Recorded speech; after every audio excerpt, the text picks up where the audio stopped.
Bienvenue à cette 6e et dernière émission de livraison à domicile. Je me présente Philémon Robichaud et je suis avec l'équipe Pierre-Alexandre Chiasson-Leblanc et Mathieu Friolet et Jean-Guy Landry. Comment ça va les gars? Ça va très bien. Ça va bien? Super bien. Good.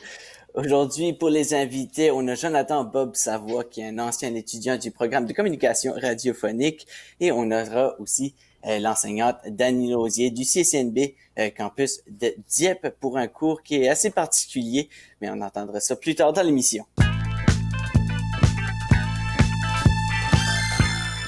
Notre entretien de la semaine, c'est Jonathan Bob Savoie qui est diplômé du CCNB en 2012. Après ses études en communication radiophonique, on l'a entendu entre autres à CIMS dans le Restigouche et on l'a beaucoup vu sur scène pour faire de l'impro. Salut Bob! Salut! Ça va bien? Oui, ça va. Qu'est-ce qui t'a vraiment incité à t'inscrire en radio en 2010? J'étais un peu à un point de ma vie que je cherchais ce que je voulais faire dans la vie. J'avais essayé le théâtre. J'avais même été à l'université en infocom. Mais je pense que depuis que je suis jeune, j'ai toujours tripé sur la radio. J'écoutais François Pérusse. Moi, les premiers CD que je me suis acheté, c'est des CD de François Pérusse. Là. J'écoutais ça. Je connais tous les sketchs par cœur. Après ça, il y a eu les grandes gueules. J'adorais la radio, juste la radio comme telle, des sketchs puis tout ça, puis tout ce côté-là. Même notre radio locale, Radio Restigouche et MSFM, vos enseignants, Jean-Guy était là, faisait des pubs à la radio, puis c'était un peu dans le style de François Pérusse, c'était très dynamique, c'était très drôle, puis ça m'a accroché. Oui. Ça a tout le temps resté avec moi dans la vie, puis là, quand j'ai vu le programme au CCLB, là, j'étais comme, OK, je pense que j'aimerais faire ça dans la vie, ou du moins essayer de faire ça dans la vie. Parle-nous de quelques expériences. Entre autres, tu as co-animé une émission de sport sur les ondes de CCNB Radio. Oui, temps d'arrêt. Ça, c'est quelque chose que j'ai tout le temps voulu faire. J'aime le sport. J'avais toute cette vibe-là, 110% des gars qui s'astinent. J'ai fait ça qu'on a rajouté des sketchs là-dedans. On travaillait quand même très fort. On faisait des fausses lignes ouvertes. Puis on faisait des sketchs, on s'appelait. En tout cas, je suis sûr je l'écouterai aujourd'hui. Peut-être que ça serait un petit peu mauvais. Mais j'ai adoré faire ça. J'ai eu la chance de le faire aussi en radio. J'ai eu la chance de pouvoir avoir une émission de sport en radio. J'étais avec 3 messieurs bien plus âgés que moi. Puis moi, j'étais juste le petit jeune. Puis on avait un fan de Toronto, un fan de Boston, un fan des Canadiens pur et dur. Puis moi qui animais là-dedans, puis le studio a pogné. Le monde nous appelait, ça participait, ça venait vraiment comme craquer. Puis ça, j'ai adoré ça, faire ça. C'est en plein ce que j'aimais faire dans la radio. Hey Bob, t'es un passionné d'improvisation, puis ça, pas besoin de te connaître beaucoup pour le savoir. Là. Oui.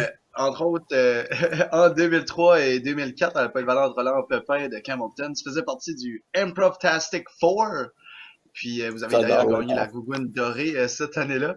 Tu as aussi fait partie de la Ligue d'improvisation de l'Université de Moncton, la Ligue d'impro Chaleur, où j'ai eu la chance de te présenter en tant que joueur à plusieurs reprises. C'est cool. J'imagine que c'est en lien un petit peu avec François Pérusse et tout ça aussi. Oui, c'est une enseignante en 4e année. Elle avait amené ça, puis je l'avais vu à la télévision avant, la LNI. Puis j'adorais ça. Puis il y a une enseignante quand moi j'étais en 4e année, mon enseignante de maternelle de cette époque-là, commençait à présenter ça à l'école. Puis là, tout de suite, j'adorais ça. J'étais quelqu'un d'assez gêné, très, très, très gêné. Puis là, tout d'un coup, je pouvais faire rire le monde. Puis vraiment, ça a venu de passion.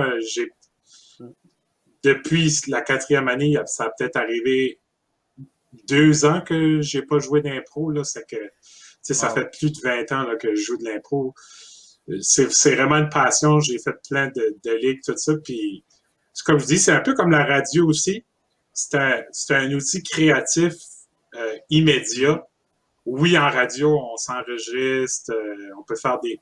Mais il y a beaucoup de live aussi. Puis même faire une pub ou faire un sketch, tout ça, t'as toute la créativité devant toi parce qu'il y a personne qui te voit.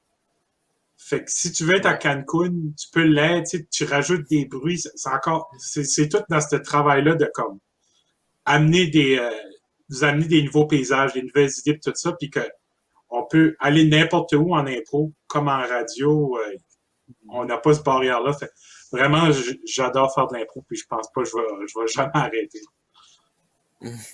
Ton meilleur souvenir relié à l'impro jusqu'à cette heure, ça serait quoi? J'imagine qu'il y en a beaucoup, là. Ouf, meilleur souvenir relié à l'impro. J'en ai vraiment beaucoup. Un des très bons souvenirs, c'est mon premier tournoi à vie. Moi, je commençais, c'était le premier tournoi que j'allais, on était en 9e année. Puis c'est ça, j'avais beaucoup de difficultés à l'école, très gêné, même faisais bullier souvent. Puis j'étais à un tournoi d'impro. Puis on a gagné le tournoi. On était en prolongation. J'ai gagné joueur du public, choix du public. Puis comme le monde m'a levé, puis il me levait dans les airs, c'était comme ça criait mon nom. Puis je comprenais pas ce qui se passait. Là. C'était comme j'avais jamais eu une dose d'amour de même de ma vie. Puis je pense c'est un de mes premiers moments d'impro, mais c'est un de mes plus importants que ça a resté avec moi tout ce temps-là. C'est là vraiment que je me suis sorti de ma coquille puis que je m'ai trouvé une voie dans la vie. C'est vraiment une belle expérience. C'est sûr. Ben, c'est des belles expériences. C'est ça qui était cool à propos de l'impro, surtout au secondaire. Le fait qu'on voyait beaucoup de monde, qu'on pouvait se faire beaucoup de nouveaux amis, des nouvelles connaissances. C'est une grosse il y a personne qui était là pour juger les autres. On allait faire de l'impro, on allait se péter la gueule sur la scène. Là. Ça fait que... C'est vraiment... J'ai vraiment apprécié ça de l'impro aussi, le côté social surtout. Là. Si t'es gêné, là, c'est incroyable ce que ça peut faire. Là. Ah, puis ça aide en radio, c'est incroyable parce que vous le savez, tout peut péter d'une journée. Il n'y a rien qui marche. La musique part pas, une nouvelle part pas. Le système shut down au complet parce qu'il a manqué d'électricité. Il y a juste les micros qui marchent. Puis, ah oui, let's go, anime parce que tu peux pas juste rester blanc dans l'ombre et rien dire. Alors, ces moments-là, ça m'ont beaucoup servi dans ma carrière en radio. J'en suis sûr. Bob, tu es aussi co-organisateur depuis 2018 de l'improvisation pour la prévention. Pourquoi c'est important pour toi de t'impliquer dans cet événement-là? Improvisation pour la prévention, justement, ça impliquait l'impro. Un jeune de la polyvalente aux 80, il s'est enlevé la vie, puis c'était un excellent joueur d'impro. Puis il y avait beaucoup, un bon cercle d'amis, tu sais, il était beaucoup de support, mais on sait jamais qu'est-ce qui se passe vraiment. Puis même moi, tu sais, j'ai eu des moments sombres dans ma vie, tout ça. Au secondaire, c'est vraiment pas évident. Puis pour moi, l'impro, c'est ça qui me sauvait. Là. L'impro puis le théâtre, j'étais comme, OK, j'ai une raison d'aller à l'école parce qu'après ma journée, j'aime pas ça en maths, je vais faire de l'impro à la fin de la journée, fait ça m'encourageait. Puis je trouvais cet événement-là triste, mais je voulais pas prendre cet événement-là puis faire de quoi de triste. Je voulais faire de quoi de quand même de positif avec un événement que tout le monde était bouleversé parce que l'impro, on est toute une famille. Puis quand on perd un membre, là, tout le monde a des plus vieux. Moi, j'ai des amis 10 ans plus vieux que moi, j'ai des amis 10 ans plus jeunes que moi. L'impro, c'est tout connecté, c'est toute une famille. Fait que je voulais vraiment faire quelque chose de positif. Fait que c'est pour ça que j'ai décidé de faire une levée de fonds. J'ai approché Guyane, moi puis Guyane, on joue de l'impro, ça fait des années, on a gagné des gougounes ensemble à Polyvalent dans Papa, puis j'ai proposé l'idée, j'ai dit, regarde, on devrait faire un match levée de fonds, puis elle a embarqué dans l'idée, les artistes ont embarqué aussi, on a ramassé, là, une année, on a ramassé au-dessus de 6 000 une autre année, 6 000. Fait que vraiment, ça, c'est juste un match, puis presque, je pourrais dire, là, 99,9% des profits, tout l'argent ramassé va tout à la cause. On a tellement eu des commanditaires généreux, on paye rien pour la salle, on paye rien à tous les commanditaires, fait qu'on peut ramasser le maximum d'argent possible. Puis, tu sais, moi, juste le fait qu'on a ramassé comme probablement environ 14 000 en 2 ans pour la prévention du suicide, puis qu'on a pu redonner ça à des organismes qui s'occupent de la prévention du suicide. Moi, c'est une des choses que je suis le plus fier que j'ai accompli dans ma vie, je pense. Puis j'espère que ça va durer longtemps, puis qu'on va pouvoir faire une troisième année consécutive. On verra avec ce qui s'en vient avec le COVID. C'est sûr que personne ne sait ce qui va arriver dans 6 mois, dans 1 an. Pour l'instant, on va continuer à en faire, puis on espère pouvoir faire une 3e édition. Ben, c'est vraiment beau, c'est un beau geste, c'est un bel événement. J'aime vraiment la cause aussi. Et ben, en terminant, Bob, tu nous as préparé un quiz de connaissances générales. Oui, parce que je pense que s'il y a quelque chose qu'on retient en radio, les connaissances générales, des fois, si on dit ben là, ça donne à rien, mais vraiment, il faut que tu apprennes à connaître de tout. Parce que tu sais jamais ce qui peut arriver. Ça m'a déjà arrivé, OK, tu t'en vas au salon du livre, tu vas faire 20 entrevues dans ta journée, tu n'as lu aucun livre, tu as juste des petites feuilles avec une coupe de... Puis c'est comme, ah ouais, improvise. Fait que quand ils disent de quoi que tu as une connaissance générale, là, je peux embarquer là-dessus. Fait les connaissances générales, c'est vraiment important en radio. Fait que je vous ai préparé des questions. On a 6 questions. Alors, on va y aller avec la première. C'est une question musique. Caillouche a enregistré combien d'albums originaux? Puis je vous donne un point boni si vous me donnez le vrai nom de Caillouche.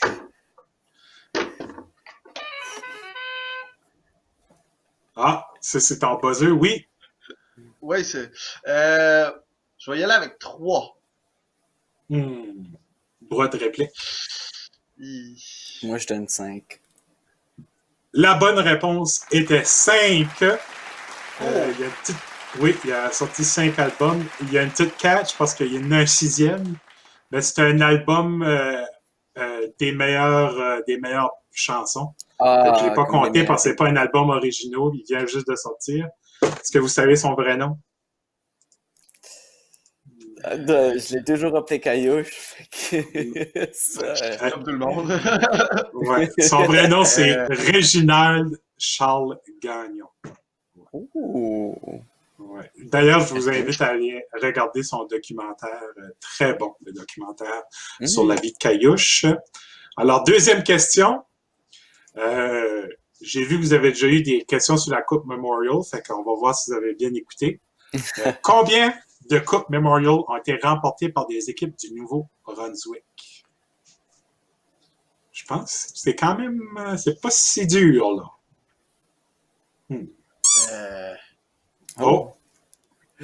Je vais dire 7. Non. Guess 2. La bonne réponse, c'est 2. T'as raison. Ça fait très longtemps que la Coupe Memorial existe, mais c'est juste récemment qu'une équipe s'est rendue vraiment au sommet ultime dans tout le Canada. Il y a l'équipe de Saint John en 2011. Puis Batters, évidemment, en 2018. L'équipe de Saint John qui était... que nos équipes du Nouveau-Brunswick étaient plus fortes que ça. Mais bon, Halifax, c'est Batters. Moncton a déjà remporté je me souviens plus c'est quoi le nom de la coupe de LHJMQ. C'est la coupe. On a déjà remporté cette coupe-là, mais d'aller jusqu'au bout, C'est là que des fois que ça a Pas la tombé. Je même pense qu'ils l'ont chose. perdu. Je pense que Moncton avait perdu contre les Remparts ou quelque chose comme ça. En tout cas, Mm. ça sera à vérifier. Ah, Troisième quelque chose, question. Question politique. Qui dirige le Parti de l'Alliance des Jeunes du Nouveau-Brunswick? Alors, je vous ai donné un petit choix de réplique, là. Michel Conroy, Chris Austin ou Rick Desaulniers. Hey, j'aime Chris vraiment Austin. ton... Oui, t'as raison. Merci. J'allais Ouais, dire Chris bravo. Austin aussi, par exemple, pour ma défense. Moi, je voulais pas mettre de ouais. choix. Je voulais pas mettre de choix multiples, mais le régisseur de l'émission était comme non, faut en mettre, c'est trop difficile. Mais moi, je pense Ben, voyons donc. pas. Jean-Guy. OK. Question numéro 4. Quelles sont les 4 premières provinces à faire partie de la Confédération canadienne? La Confédération canadienne qui était le 1er juillet 1877. Oh! Oui. OK. Île-du-Prince-Édouard, la Nouvelle-Écosse, le Nouveau-Brunswick et le Québec. Ah non. Il y a une faute. L'île du Prince-Édouard n'est pas là pour la dernière bonne réponse. C'est l'Ontario et non l'île du Prince-Édouard? C'est ça, c'est l'Ontario. Alors, on a eu le Nouveau-Brunswick, la Nouvelle-Écosse, le Québec et l'Ontario qui sont arrivés dans la Confédération. Ce sont les 4 premières provinces aussi. C'est pas mal là qu'on a eu les premières découvertes là. Il y a également Terre-Neuve, mais ça c'est arrivé un peu plus tard. Question numéro 5, une autre question à choix multiples, une question cinéma. Quel acteur a reçu un Oscar honorifique en 2017 pour l'ensemble de sa carrière? A. Donald Sutherland, B. Thomas Sutherland ou Kiefer Sutherland? Alors, si vous connaissez un peu les acteurs, c'est quand même une question facile.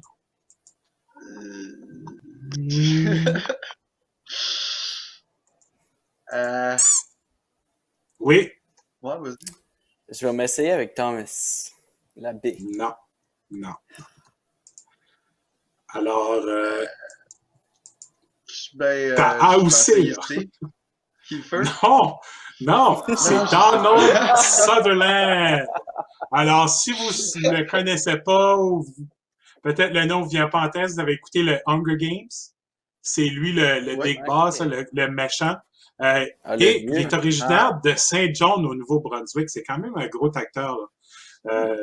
Et ça, il n'y a pas beaucoup de monde qui le savent, mais il vient de Saint John, Nouveau-Brunswick. Et la 6e question, la question patenteuse. Quelle invention n'a pas été créée au Nouveau-Brunswick? A. La souffleuse à neige, la boîte à sardines ou le beurre d'arachide? Oui. C'est le beurre d'arachide. Le beurre d'arachide, ça, c'était la C, ça? Oui. Je me souviens plus, oui. Oui, c'est ça, c'est la bonne réponse. C'est Robert Card Harris qui a fait breveter en 1870 une machine qui s'appelait la Railway Screw Snow Excavator, puis il y a Arthur Sicard du Québec qui est toutefois considéré... c'est lui qui est considéré l'inventeur de la souffleuse à neige moderne, mais lui, il l'avait inventé avant. Puis la boîte à sardines a été inventée par Henry T. Austin à Black Harbor. Je ne sais pas si vous avez déjà été à Black Harbor. C'est proche de Saint John. Non. Moi non plus. Alors, voilà, c'était ça, le quiz. J'ai aucune idée qui a gagné. Ben. On va dire les deux. Ben oui. Ben oui. Ah oui, on va être généreux. Ben, merci beaucoup, Bob. Ben, merci beaucoup. C'était notre ancien de la semaine, Jonathan Bob Savoie. Merci beaucoup pour l'entrevue.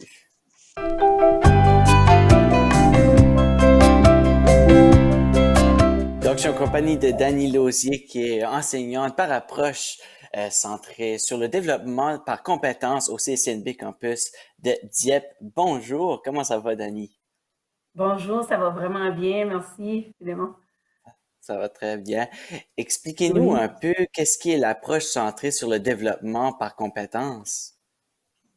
Qu'est-ce qu'on fait, nous, dans notre programme? Puis notre programme, c'est le programme Service à la clientèle pour le centre des pensions. Voyons, j'ai de la misère. C'est assez un long nom.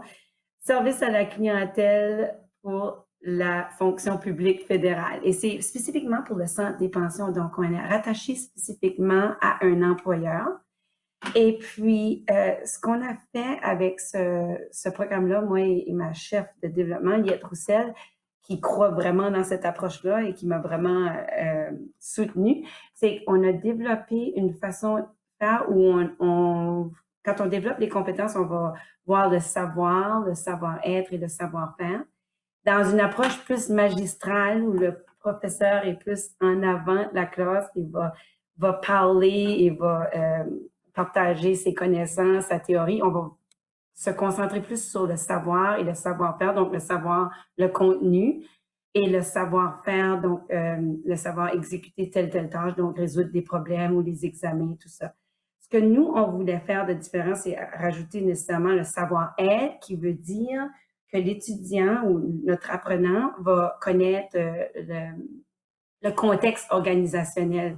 Donc, va s'imbiber de la valeur de l'employé, de l'employeur, de l'éthique de travail, rencontrer les attentes de l'employeur, et puis tout ce qui touche le professionnalisme, l'empathie, l'éthique de travail, tout ça, qui est plus difficile à apprendre dans un contexte où l'enseignant est en avant en train d'enseigner et de partager ses connaissances.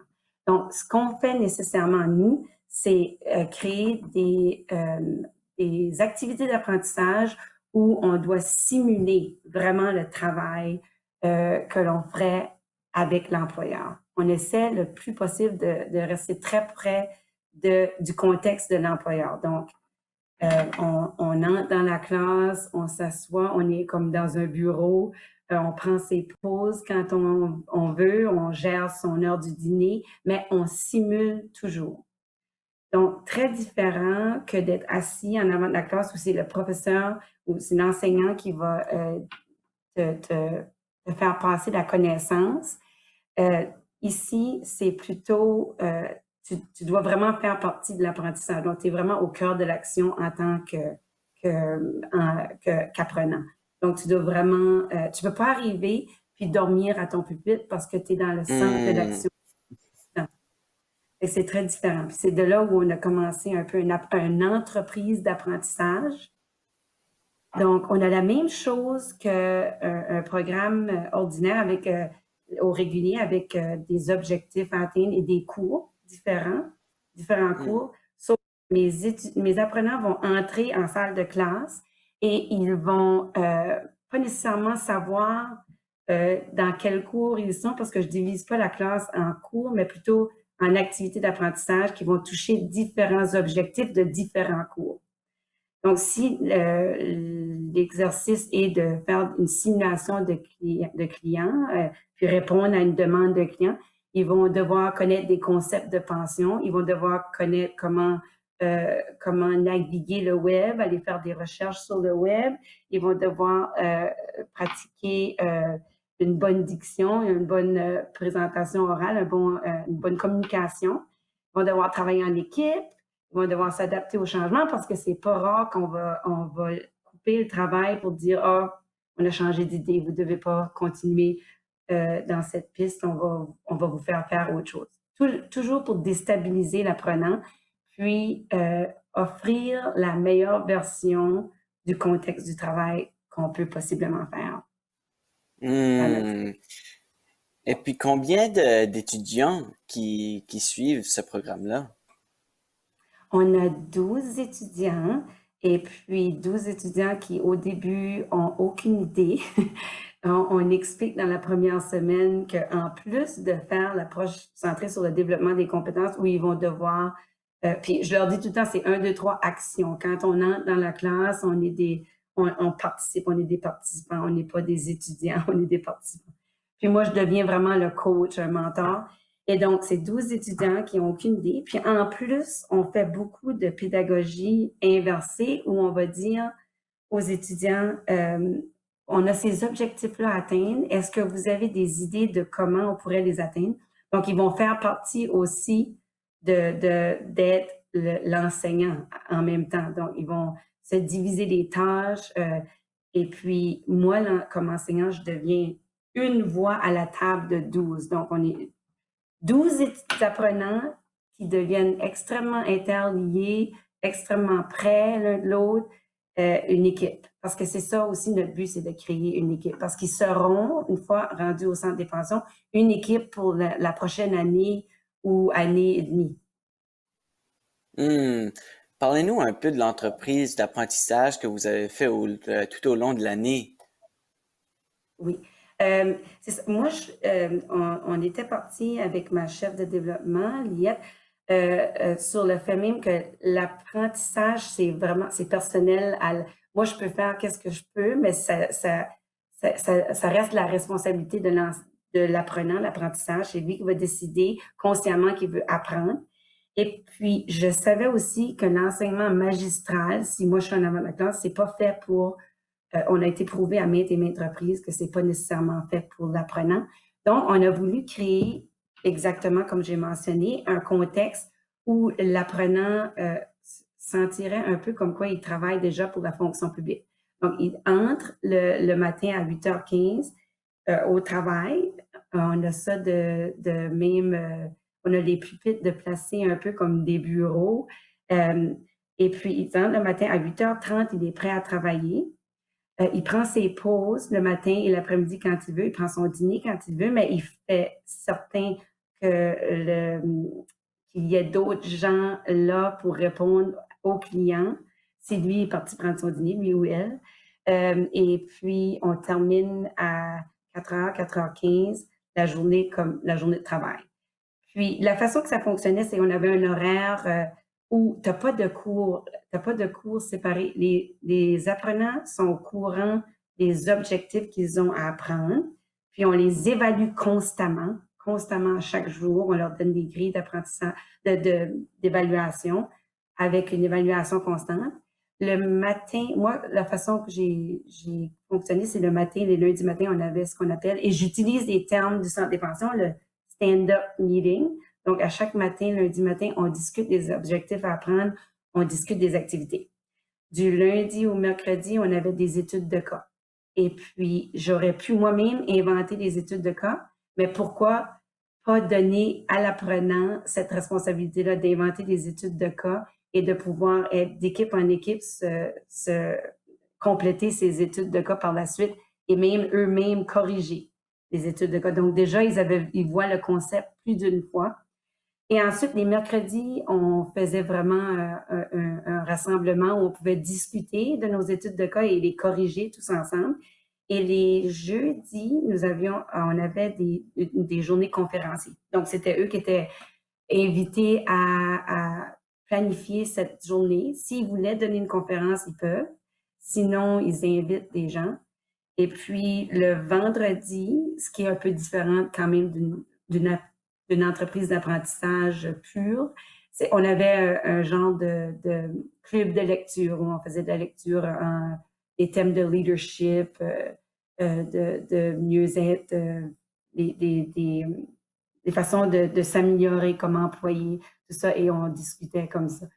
Donc, une entreprise d'apprentissage vraiment au sens plus pur, ça aurait été de faire comme s'ils sont au travail du lundi au vendredi. Nous, on a interchangé ça un peu avec quand même des conférenciers, puis notre club de lecture, mais pour vous dire que quand tu as 12 apprenants qui entrent en classe et qui participent et qui ont des idées et qui sont vraiment au centre de leur apprentissage, ça veut dire qu'on a vraiment réussi à avoir ce résultat-là. Donc, j'étais vraiment, vraiment, vraiment satisfaite.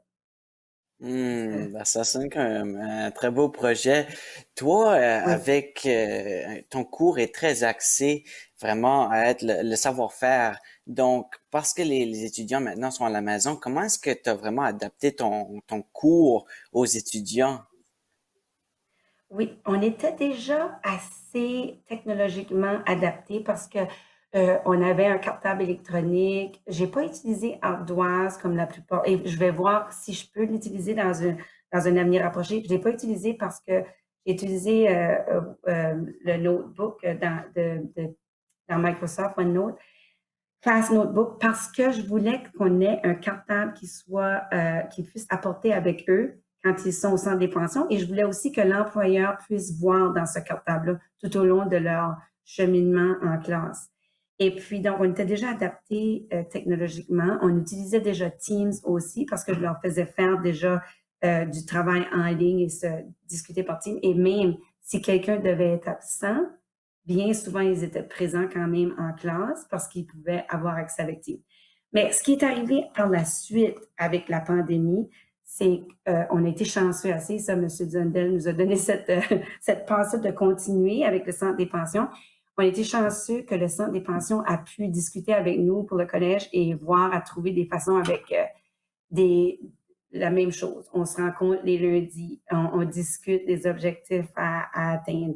Ils ont eu des capsules vidéo, ils ont synchrone, quelques formations synchrones avec un formateur du Centre des pensions, mais on ne pouvait pas vraiment prendre plus de temps à du face-à-face comme ça avec la situation de pandémie. Ça, c'était pas vraiment réaliste. Donc, on a eu aussi des jeux questionnaires. Le Kahoot, ça nous sauve la vie. C'est le fun, c'est plaisant.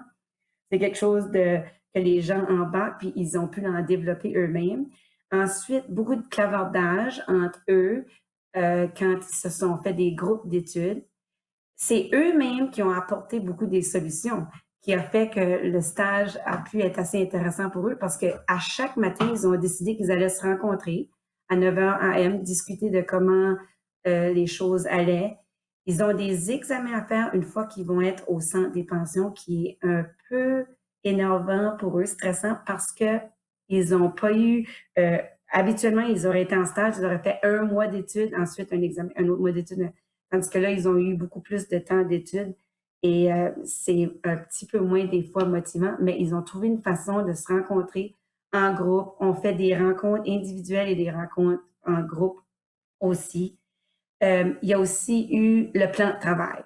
Moi, je leur ai demandé à chaque semaine de nous remettre un plan de travail.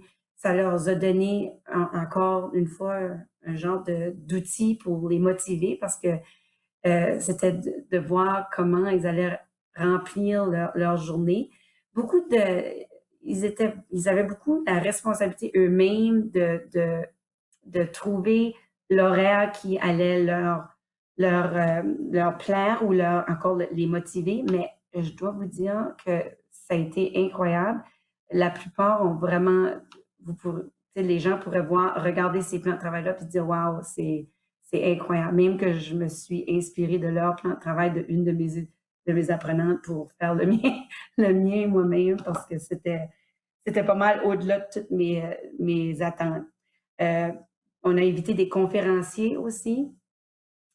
Et puis, mes rencontres avec eux, parce que moi, je suis la superviseure de stage qui représente le CCNB, mais on a le superviseur du Centre des pensions qui, elle, va donner plus le contenu, tout ça. Mes rencontres avec eux devenaient des rencontres plus où on allait parler, c'est sûr, du stress de la pandémie, puis trouver des trucs et outils à partager pour faire justement les études pour les examens et puis pour rencontrer les attentes du Centre des pensions, parce qu'il faut dire qu'ils sont payés en temps de stage, donc ils doivent quand même rencontrer les attentes de l'employeur. Et en grande majorité, je pourrais vous dire que c'est un succès à date. Ah, ben, je suis content de savoir que ton groupe d'étudiants, c'est vraiment comme un groupe qui a beaucoup d'énergie, puis ils ont vraiment mis beaucoup d'efforts pour que le programme continue malgré la pandémie. C'est super cool. Dani Lausier, merci beaucoup pour cette entrevue. Oui. Merci, Philémon, à toi aussi d'avoir pensé à nous. De rien. C'était Dani Lausier, enseignante par approche centrée sur le développement par compétences au CCNB, campus de Dieppe. Ladies and gentlemen, let's get ready to rumble!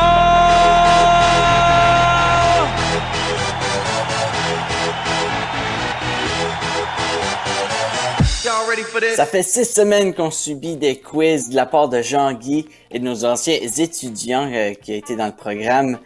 Vu que c'est la dernière émission, eh bien, on a décidé, moi et Pierre-Alexandre, de faire un petit quiz revanche pour vous, Mathieu et Jean-Guy. Et on espère vous donner peut-être un petit peu le fil à retordre, hein? On va les avoir.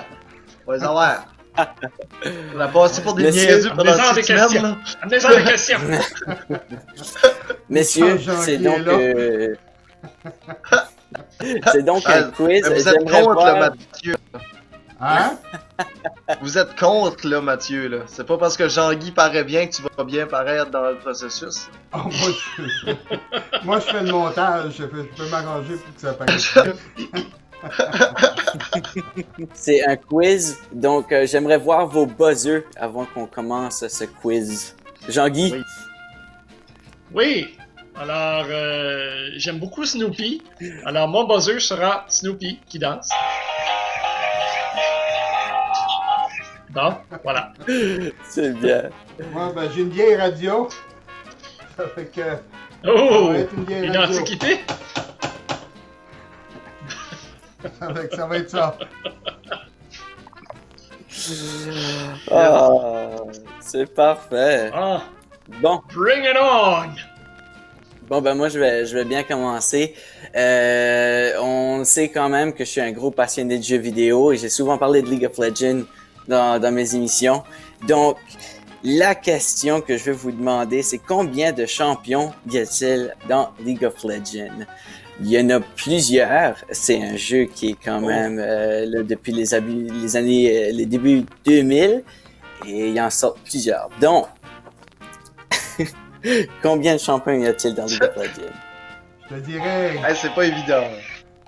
Jean-Guy, J'en ai aucune idée. Je vais dire 158. C'est proche, 3 de réplique par exemple. 174. Je vais le donner. Le point, honnêtement, je vais le donner à lui qui est le plus proche, et c'est Jean-Guy. Et c'est 148 à date jusqu'à 2020. Il y a 148 champions qui est sorti sur League of Legends, donc c'est quand même beaucoup. Ah, j'ai appris qu'il y avait un champion dans League of Legends aujourd'hui. Donc, ma première question, je vais rester dans mon thème, comme mon thème habituel de géographie, quand je pose des questions. Quelle est la capitale de l'Ouganda? Là, j'ai un choix de réponse. A. Addis Ababa. B.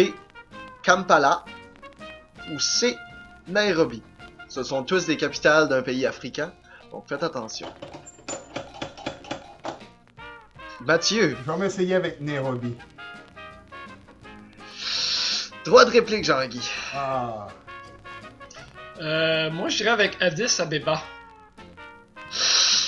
Eh ben, vous êtes tous les deux dans le champ, complètement. Ouganda. OK. La réponse était Kampala, Ah, Eh bien, Nairobi étant la capitale du Kenya, et Addis Ababa, en même temps que mon téléphone sonne, et la capitale de... Eh, je me rappelle même pas, c'est rien que je me rappelais du nom, puis je le trouvais quand même trop. La capitale de l'Éthiopie, voilà. c'est bien. ah l'Éthiopie. Ah, Bon. voilà. Donc, je suis aussi un gros fan de hip-hop dans la musique. Je vais vous demander, l'artiste Logic a combien de mixtapes? Donc, il y a beaucoup d'albums, mais il a surtout fait des mixtapes aussi. Donc, combien de mixtapes? Et ça compte pas les albums. Hmm. Mathieu? 158.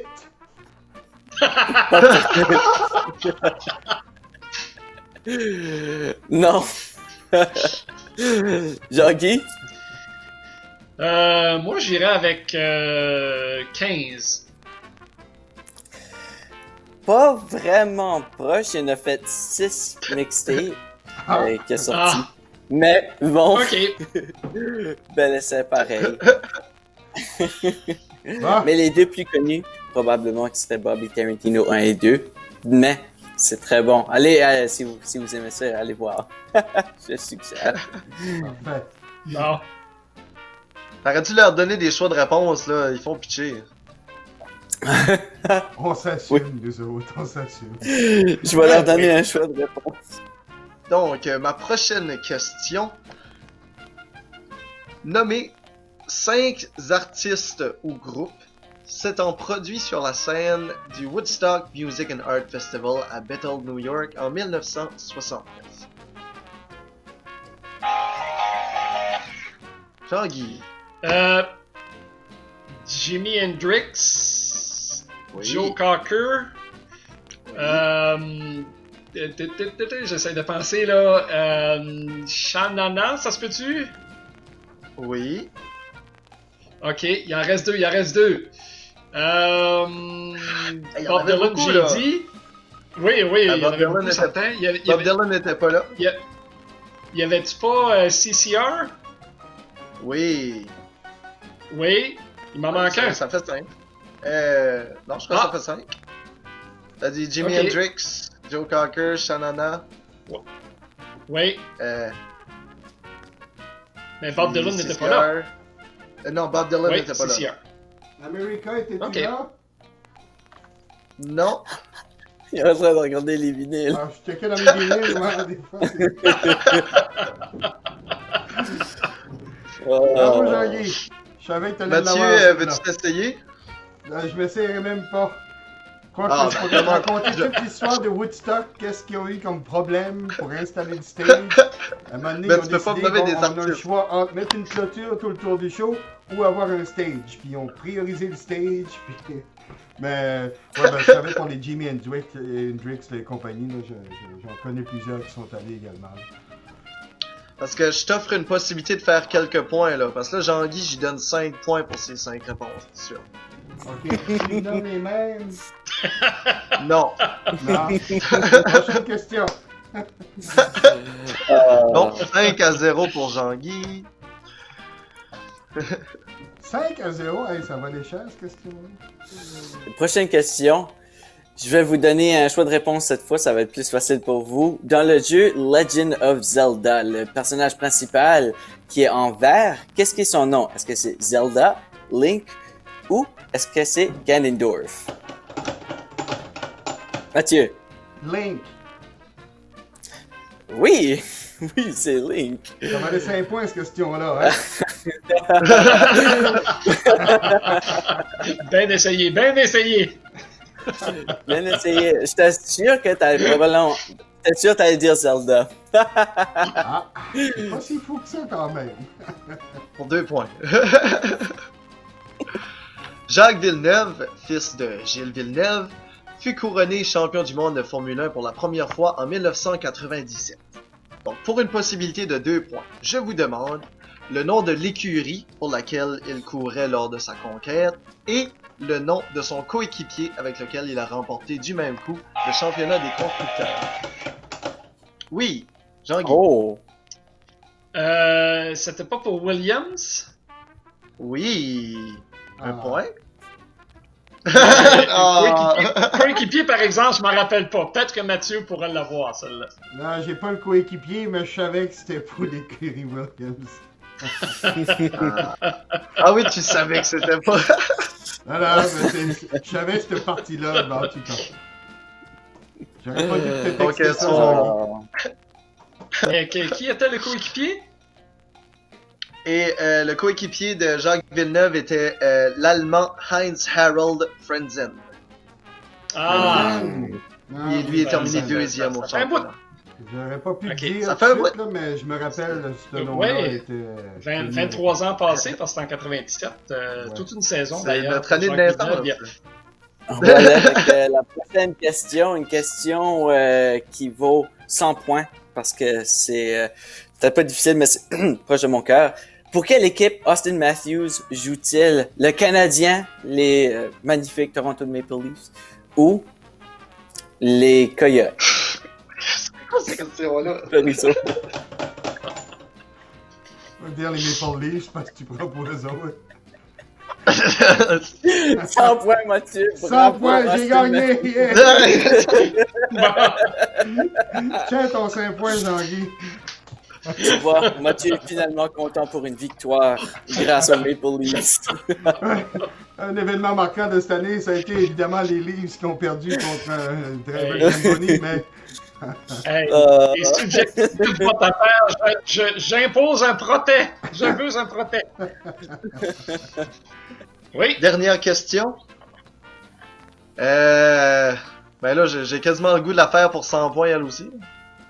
ah non, c'est pas fair. Fais-le pour 99 ou 101. C'est les deux choix. Jean-Guy a 6 points, Mathieu en a 100.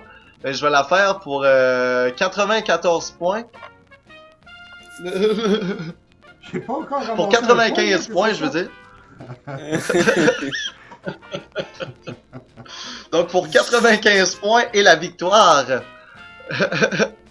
En 2015, la première ligue de soccer anglaise a connu une saison mémorable alors qu'un club très peu probable a remporté le championnat. Quel est le nom de ce club qui avait terminé au 14e rang la saison précédente? Je vais avoir un choix de réponse. A. Watford. B. Swansea City. C. Leicester City.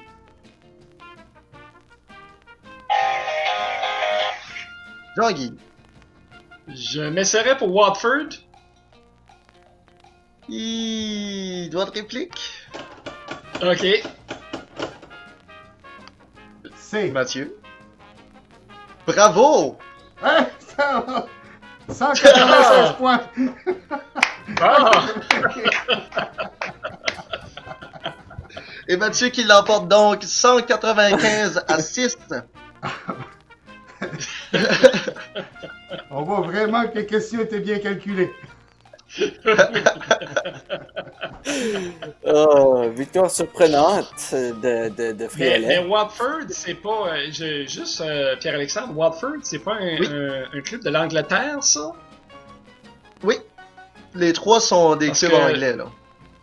Parce que il me semble que Elton John a déjà été président de ce club-là, de Watford.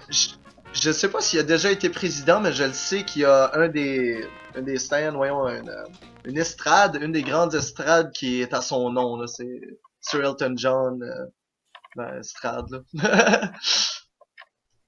C'est vraiment son club de cœur, finalement. Oui. Ben, je suis pas Mais mal ça se sûr peut qu'il a qu'il ait été été président là, pendant quelques temps là, de ce club-là. Ça serait à vérifier. C'est tout ce que je voulais dire. Merci. Bon?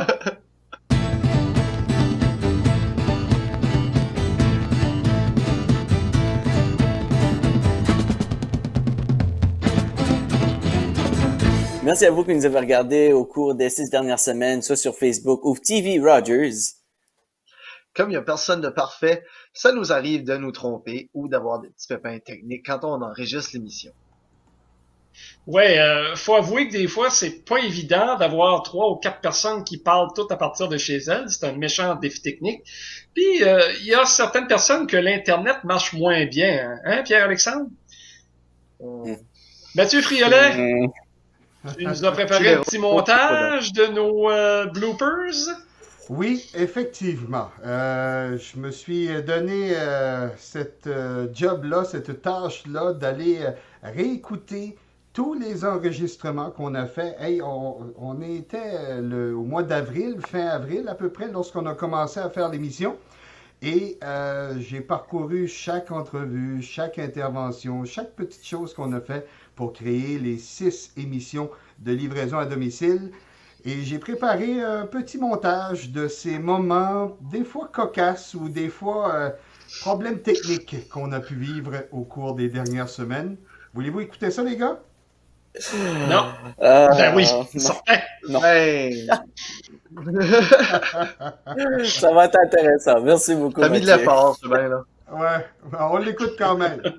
Et voilà, ça enregistre. Vas-y. Oh mon Dieu, c'est stressant, on dirait.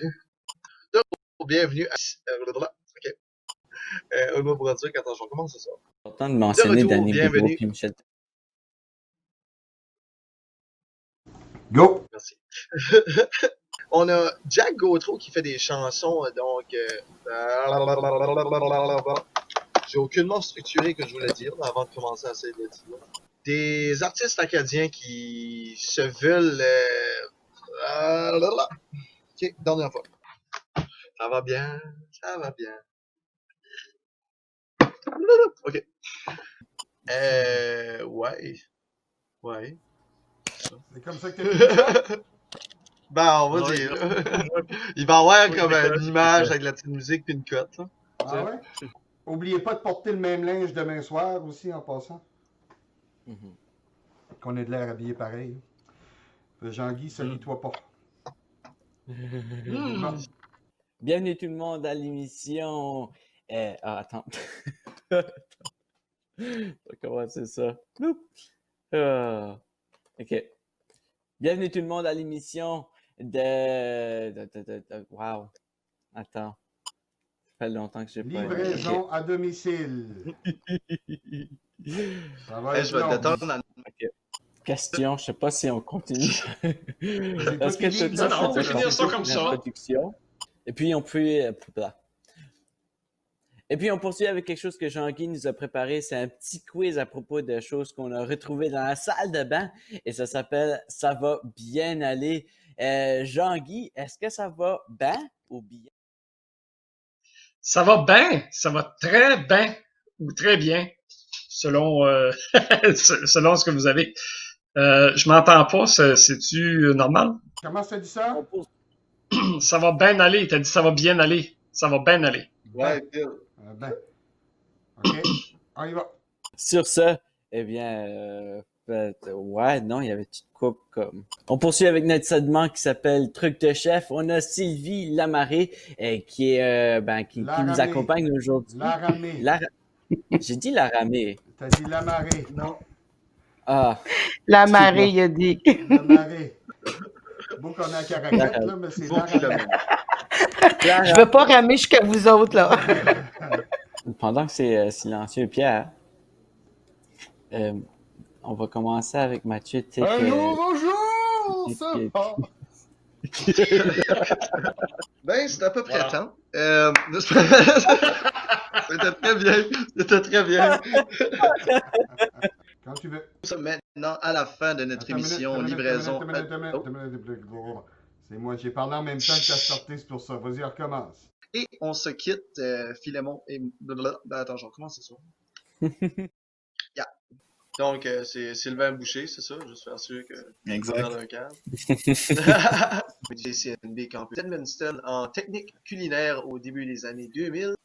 Œuvré au Québec et est revenu dans sa province natale aujourd'hui. Théa, on va le reprendre. Dans les programmes de cuisine professionnelle et art culinaire au CCNB Campus.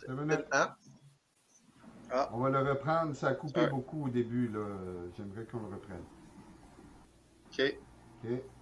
Alors, C'est-tu mon internet encore, là? j'ai l'impression que oui. Ça se peut, hein? Mm. Facile. Passer à d'autres choses que le dial-up. Bon, je te mets Tilero, Dash, c'est difficile. Ouais, Tilero, des fois, c'est moins évident. Bon, OK, on essaie ça. On y va.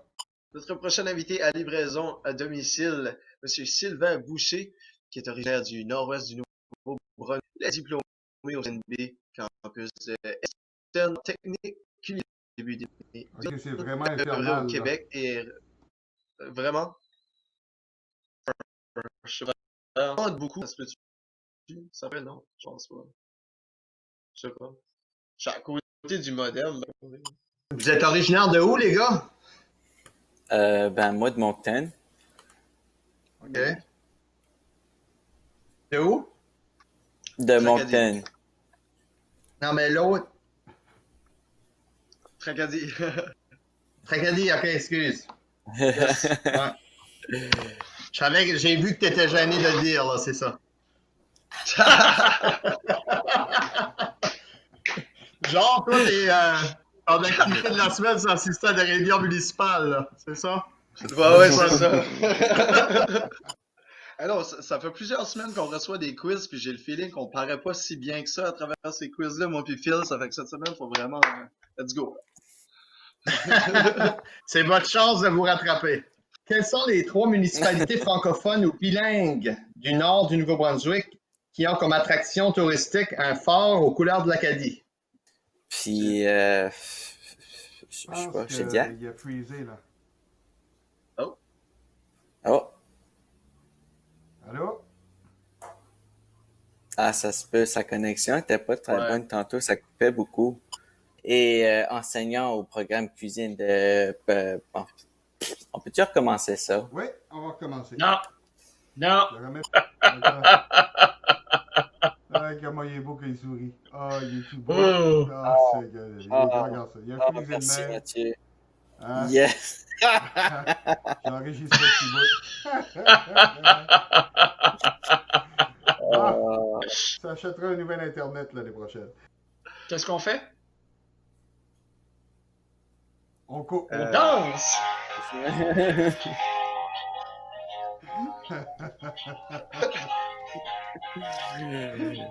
Bon.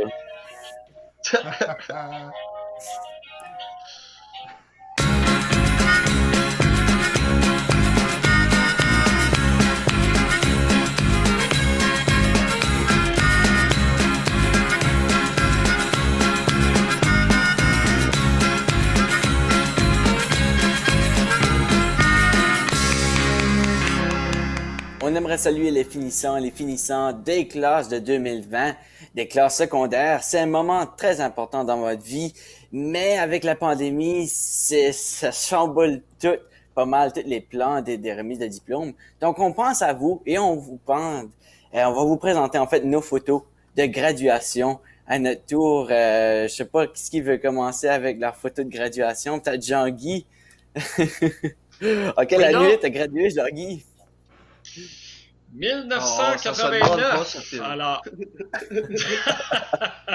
Alors, on me voit tout jeune et tout fringant en 1989, recevant mon diplôme. Dans le temps, la remise de diplôme était au Colisée Léopold-Foulem. Maintenant, ils font ça au Carrefour de la Mer. J'ai une autre photo d'ailleurs des gradués de Bertrand, 1989. Alors, quelle belle coupe de cheveux et quel beau vêtement. Ça pue les années 80. Alors, c'est ça. C'est vraiment représentatif de la fin des années 80 avec le style et tout. Oui. J'adore. Toi, Mathieu, à ton tour. Moi, ben, ça sent les années 90 peut-être. Je vais commencer avec... j'ai 2 photos aussi. J'ai une photo de graduation pour ça, c'était à la Polyvalente. Il était sérieux, hein? Ah oui! Beaucoup moins de barbe. Monsieur très sérieux, hein? Et puis, regarde le livre que je lisais, c'était épais, ça, là, cette affaire-là. Là. Hein? Wow! L'intelligence même. Alors, ça, c'était à la Polyvalente. Nous aussi, la Polyvalente, la remise des diplômes se passait au Colisée Léopold-Foulem, puis il faisait chaud à mourir. À tous les années. Oh hein. oui! Je pense qu'à tous les années, c'était la réalité, il faisait chaud parce qu'il n'y avait pas d'air climatisé dans le Carrefour. Maintenant, au Colisée, parce que maintenant, à Caraquette, c'est au Carrefour de la Mer. Et là, c'est climatisé et c'est un petit peu plus confortable. Et j'ai une autre photo à vous montrer. C'est celle de lorsque j'ai reçu mon diplôme au CCNB. Ça, c'est en 2000. En 2000. Alors, c'était au CCNB, campus de Dieppe, où était offert le programme de communication radiophonique à l'époque. Alors, vous voyez, là également, j'étais très sérieux et le directeur qui m'aimait beaucoup, ça fait que... Ça a fait drôle parce que j'ai rencontré ce directeur-là, il était encore là quand j'ai commencé à travailler au collège. Puis, à un moment donné, je l'ai rencontré lorsque je suis allé à Dieppe pour le travail. Et c'était un peu spécial que maintenant, je travaillais pour le CCNB, enfin. C'était quand même assez spécial. Pierre-Alexandre, c'est ton tour de nous montrer ta belle photo de graduation. Je sais pas pourquoi tu dis belle en riant, c'est probablement la plus belle photo de graduation. Ah oui? Celle qu'on a. Ah, regarde, ça me donne le sourire. Ah! Oh, bonhomme, le smile! Quand même! Quel sourire! Ah. Tu rayonnes! Il faut remarquer qu'il La ne s'est pas photographe coupé me les cheveux complimentait depuis souvent. cette photo-là. Non.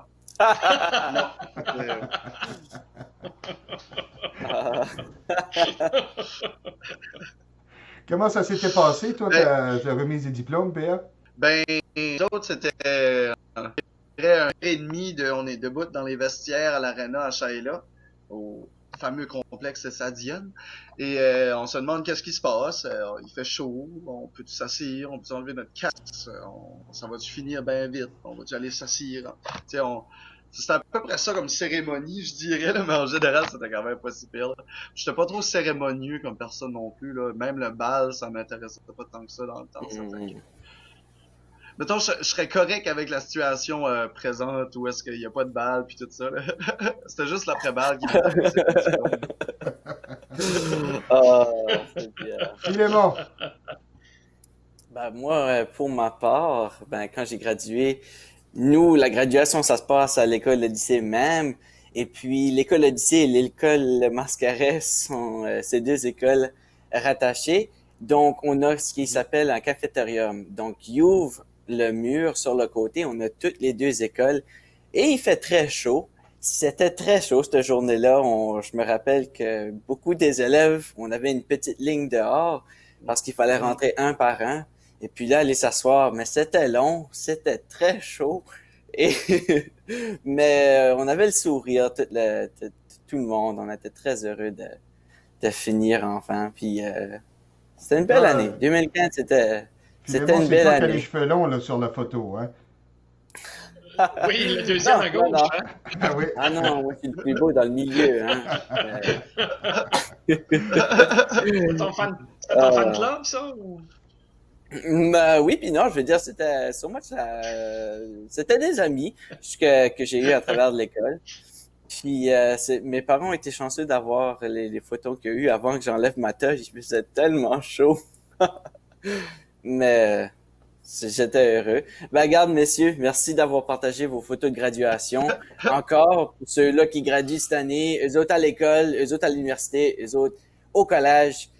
Bonne chance à tout le monde. Un petit mot on espère d'avoir un bon été. Un petit mot que j'aimerais placer parce que Jean-Guy, Ben oui. On est à la dernière émission.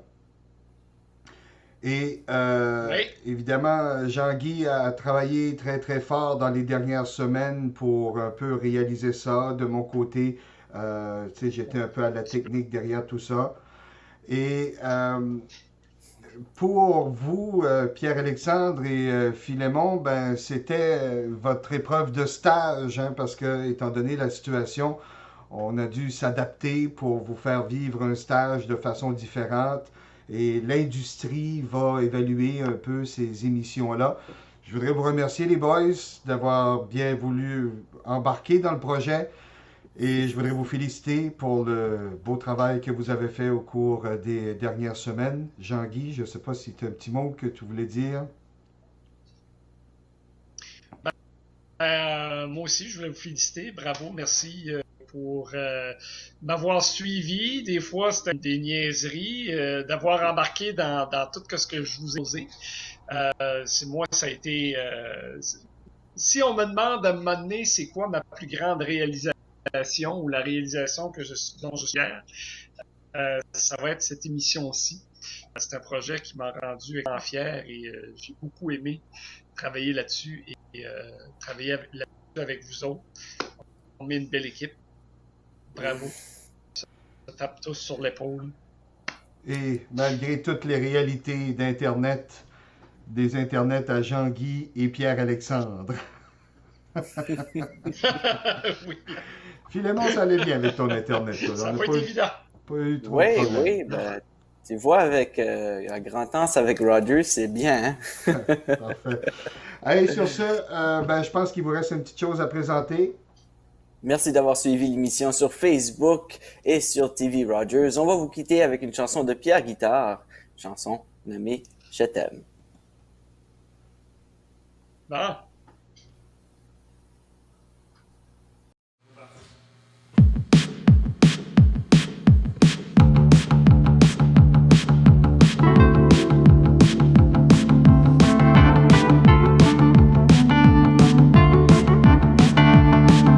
Je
Le programme Communication médiatique offert au CCNB, campus de la péninsule acadienne.